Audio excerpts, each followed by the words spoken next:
आपण सांगोला पॉलिटिक्स हे YouTube channel जर पहिल्यांदा पाहत असाल तर नक्की सबस्क्राईब करा आणि तालुक्यातील प्रत्येक बातम्या, ताज्या घडामोडी काही क्षणात जाणून घ्या। या कार्यक्रमाचे प्रायोजक आहेत hotel Koya family restaurant, Miraj Pandharpur road, Anangdhal toll नाका।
देशमुख यांचे या ठिकाणी पहिल्यांदा उरूस कमिटीच्या वतीनं मनपूर्वक स्वागत। आत्ताच त्यांनी आपल्या मासाबी दर्ग्यावर चादर अर्पण केली आणि दर्शन घेतलं। साहेब, ही मासाबीचा हा जो दर्गा आहे, हा दर्गा या गिरडी गावामध्ये अनेक वर्षापासून, शेकडो वर्षाची परंपरा या उरुसाला आहे। मूळ मासाबीचं ठाणकं हे कर्नाटकातील कुडची या ठिकाणचं आहे आणि त्या कुडचीच्या थोरल्या मासाबी त्यांच्या या दोन कन्या, एक गिरडीमध्ये आणि एक वाकी गिरडीला, असे आपल्या तालुक्यामध्ये हे दोनच मासाबीचे दर्गे आहेत। या मासाबीला या गावातील सर्व धर्म समभावाची सगळी मंडळी गावची माता म्हणून हा उरूस गेल्या शेकडो वर्षापासून हिंदू मुस्लिम ऐक्याचं प्रतीक म्हणून सर्व धर्म समभावाच्या वतीनं प्रत्येक घरातलं कुटुंब, त्या घरातील परिवारातील सगळी मंडळी इथं येऊन दर्शन घेतात, आपली आपली मन्नत मागतात। कोण श्रीफळ या ठिकाणी वाढवतं, कोण खाऊ वाटप करतं।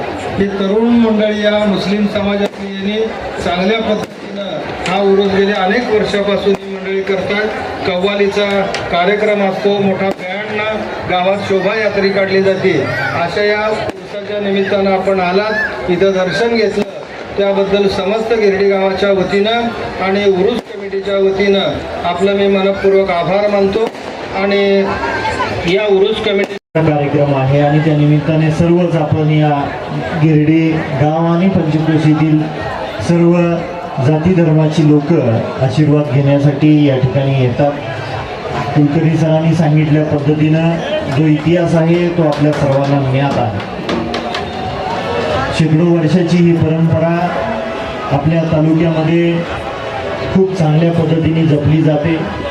स्वर्गीय आमासाहेबांनी 60-70 वर्ष या तालुक्याचं आणि मतदारसंघाचं प्रतिनिधित्व करत असताना हिंदू मुस्लिम ऐक्य आणि सर्व जाती धर्मांना शांततेत नांदता यावं याच्यासाठी आबासाहेबांनी तेवढंच कष्ट घेतलं आणि तोच विचार आपण सर्वजण जपत आहोत। या उरुसाच्या निमित्ताने आपल्या सर्वांना उरुसाच्या खूप खूप शुभेच्छा देतो।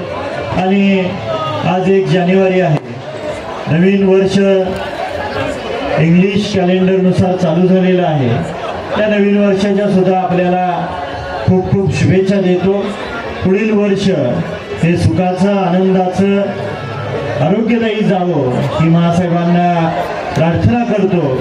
आणि जाता जाता एवढंच सांगेन की हे तीर्थक्षेत्र आराखड्यामध्ये नसेल तर त्याचा आपण कुणीतरी पाठपुरावा करून तीर्थक्षेत्रामध्ये बसवण्याची जबाबदारी मी घेतोय।